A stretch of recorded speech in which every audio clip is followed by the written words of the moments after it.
those who did not submit or resign themselves or maintained a cowardly silence, there came a time, I say, when the governing cattle left fined our newspapers for speaking out against their conduct, and occupied the radio in Barcelona at times of anguish and unspeakable suffering for our friends.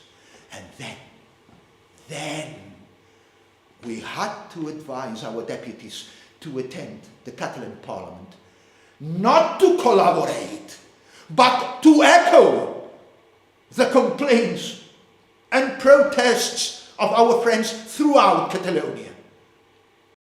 Always found the solution.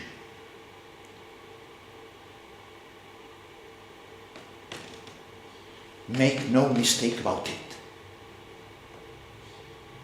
This parliament will come and go. All the parties represented here will disappear. Regimes will fall. But the living reality of Catalonia will survive.